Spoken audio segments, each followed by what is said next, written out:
free heart, refreshing souls are set apart.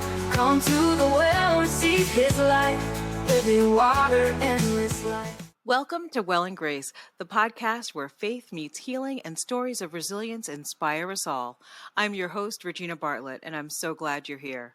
Today, we're diving into a deeply moving conversation with a woman whose journey of loss, love, and creativity is sure to touch your heart. Denise Clanin is a wife, a mother of 2 small children, and now an author. After leaving her career as an accountant to raise her family, Denise found herself returning to a story that had lived in her heart since college, one inspired by her late brother, who passed away over 5 years ago from a chronic medical condition. Through her debut novel, Among the Stars, Denise weaves her grief into something beautiful, honoring her brother's memory while offering a powerful message of hope to others who have lost loved ones. Today, she shares her journey of navigating motherhood, finding time to write in the quiet moments of her day, and how faith has carried her through the hardest times. Whether you're in a season of loss, searching for purpose, or simply in need of encouragement, this episode is for you. So grab a cup of coffee and settle in, and join us for this heartfelt conversation with my new friend Denise on Well and Grace. Hi, Denise. How are you? Oh, I'm doing well. Thank you for having me on here. Excellent. I'm so excited to talk to you today. Your book is phenomenal, first of all.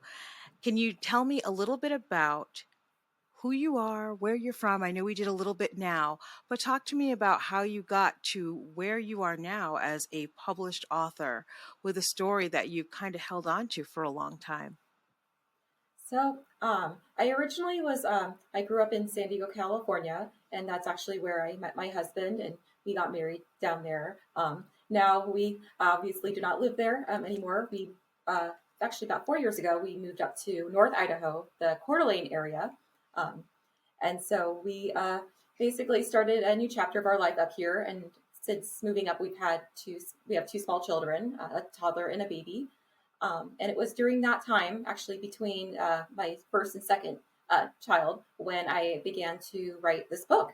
The book was originally an idea for a college class. It was a creative writing class I took. And I had just started a few chapters just for the assignment that we were given, but I never actually finished it. And I didn't expect that I'd actually get a chance to finish it. But then just a year and a half ago, I found the old document that I had written, and I began to kind of expand on it, changing several of the settings and some characters differences. And so over time, as I continued to write, I originally thought I was only going to basically finish a quarter of the way, or I normally only finish a quarter of the way through any of the books that I've written in the past. I used to like writing for fun, but I've never actually completed a story. And so this book, Among the Stars, was the first time that I've actually completed a book from beginning to end. And I just allow myself to write. That's incredible. Did you find starting it back then, as we grow and age and develop, we have a different view of the world? So you said you changed a couple of situations in there. Did you find that your maturity changed the direction of the book as you've gotten a little bit older from when you were starting to write it? I do believe that's true. Part of it was also changing the setting to North Idaho, because now we live in this beautiful part of the country, and I just wanted to basically write kind of a love story to our new neighborhood and our new hometown. Well, not hometown, but our new place of residence. And so that was one of the changes. And there were some other plot changes as well that I think were based on, our life experiences that we have changed significantly since being in college. I can definitely say for myself, just going through, the young adulthood with, I was in the accounting profession for, I think, 8 or 9 years. Wow. Before discontinuing that line of work to take care of my son, our firstborn. And so definitely that transition from college graduation till now, basically there's been a tremendous amount of growth. And children definitely change things, right?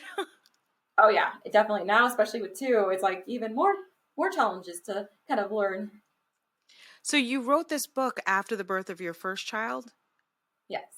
So that's a feat in and of itself. So how did you find time to, focus on that? Was it kind of like you time? Like, were you able De- to kind of give that to yourself? That's awesome. Definitely during his naps, that was something I was very grateful for, is that he would at least go down for 1 hour, sometimes 2 hours. So that was appreciated. That's outstanding. So, transitioning from accounting to a full time mom is a transition. Transitioning to a full time mom who also writes is another transition. Then adding another child is another transition. So, you've actually gone through some pretty impressive changes over the past couple of years. What do you think is your secret to being able to kind of keep everything together? Because that's a lot to balance. I think definitely being able to kind of appreciate how far we've come. I sometimes I can be my own harshest critic, and so sometimes I just need to take a step back, look at how far I've come from even just 5 years ago. We were in a very different place, still living in Southern California. My husband and I were in a one-bedroom apartment, wondering if we'd ever be able to afford a house.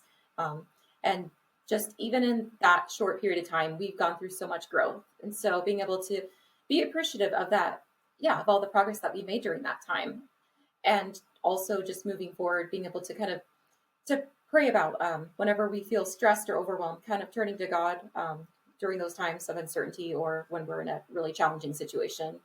That's something that I definitely do moving forward. Has motherhood influenced your characters at all? So I have little Easter eggs, kind of referencing. Well, I think at the time with that book, it was only my son who was born. So I have little hints at like interests of his that are in the book, kind of as a tribute to him, um, as well as to my late brother, who the was actually the book was dedicated to. And so I have a lot of little, I guess, Easter eggs about him as well, dispersed throughout the story. Oh, that's nice. That's really nice. So, what message do you hope that your readers, especially those who've lost someone, what would you like them to take away from your book? So I definitely touch on the topic of grief throughout the story.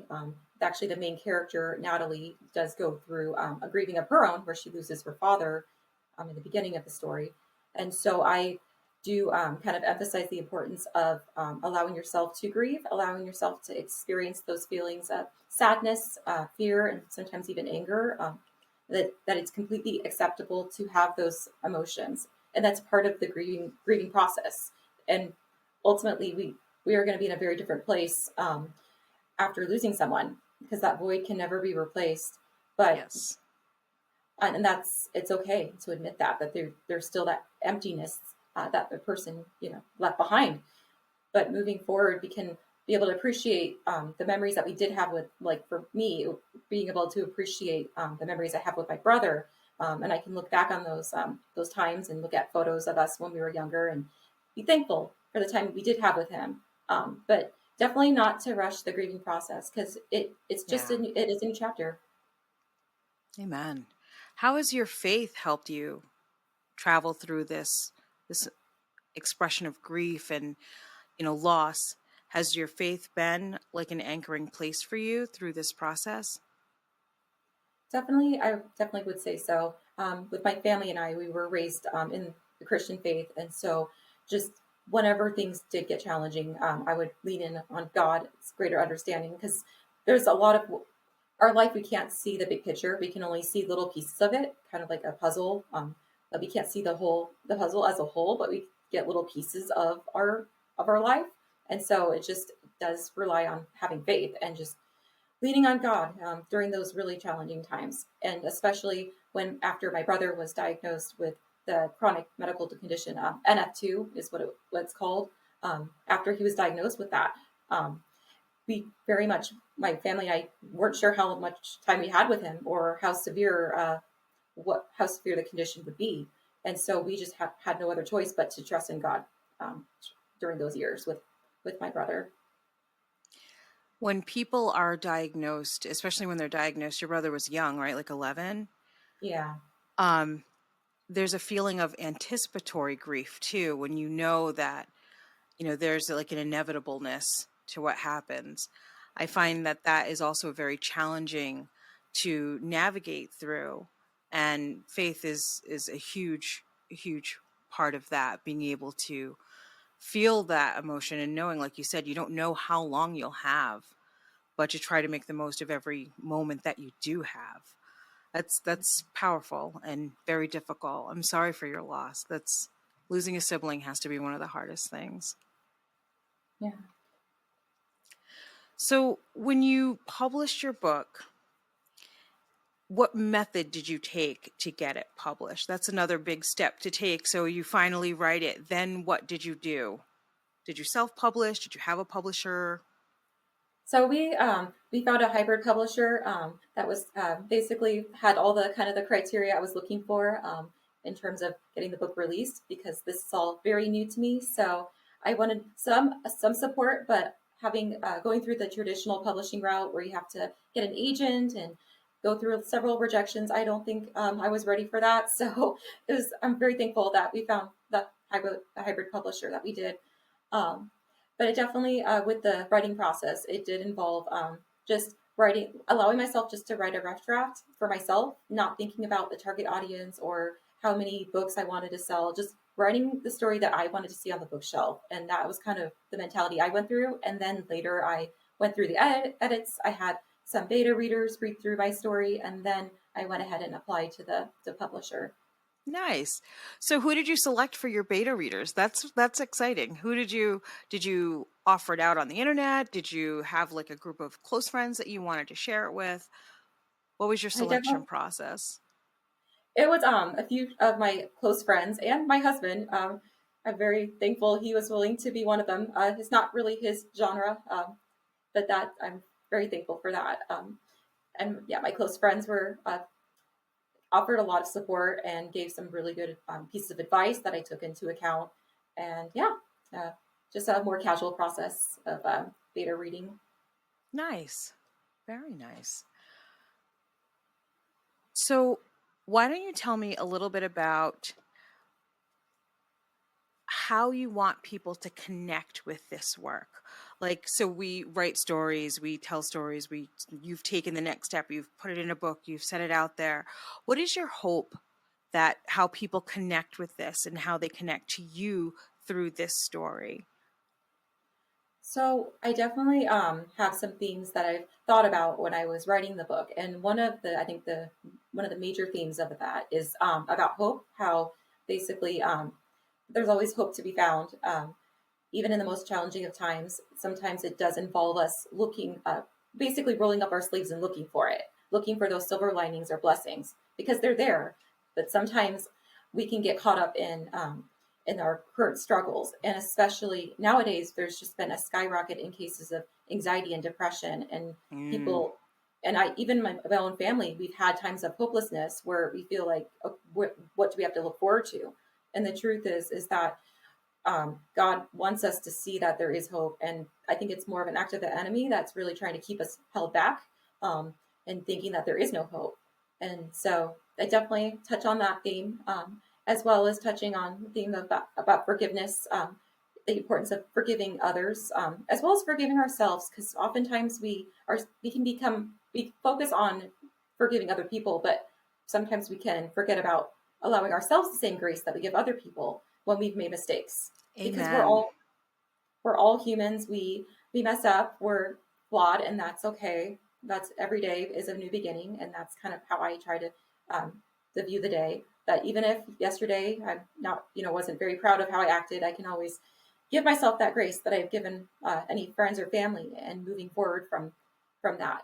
And I think just that's a yeah. tremendous lesson to learn. And I think that's one that women in particular tend to have a really tough time with.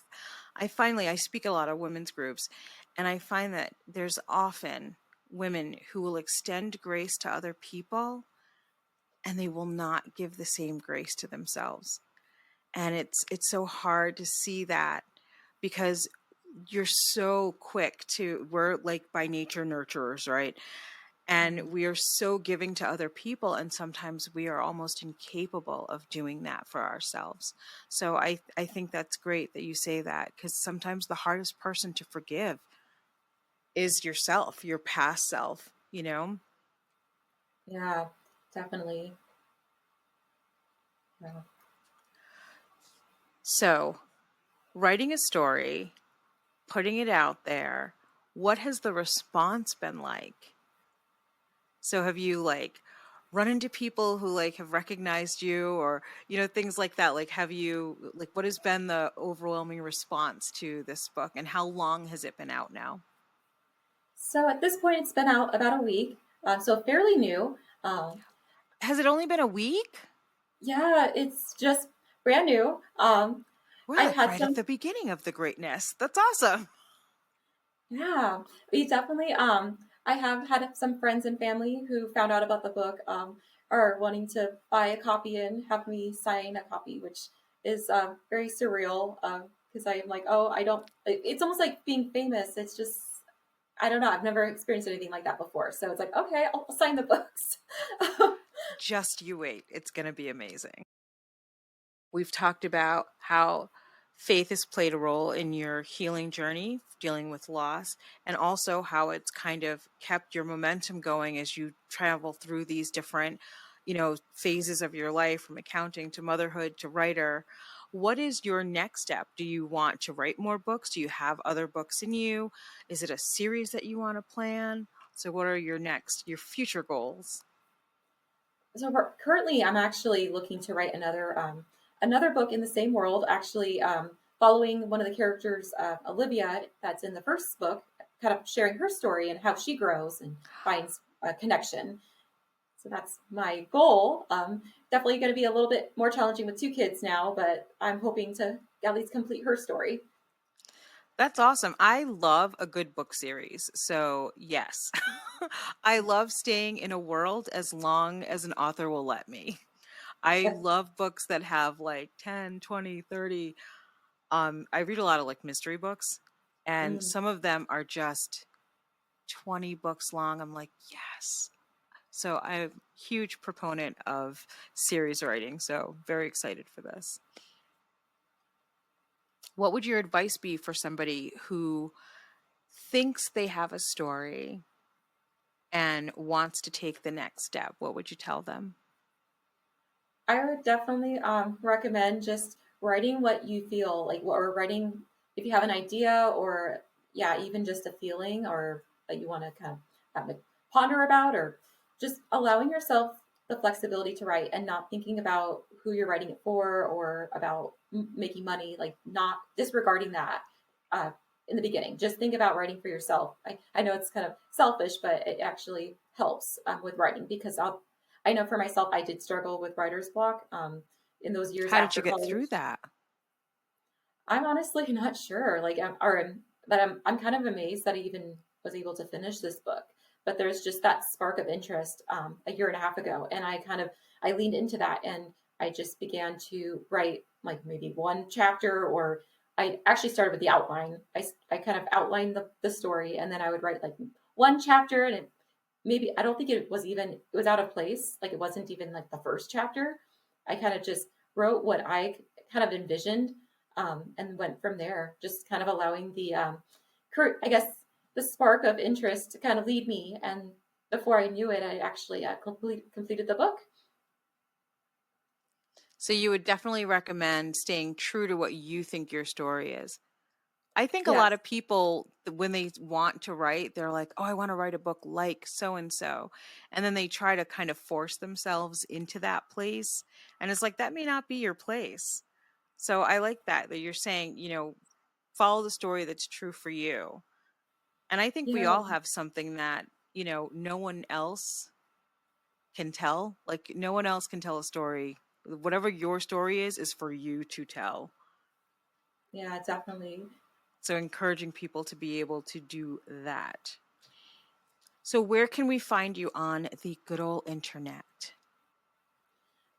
So I have a author page on my publisher's website, which is the Morgan Pierce Media and Publishing. I also have personal Facebook, Denise Clanin, as well as a LinkedIn account.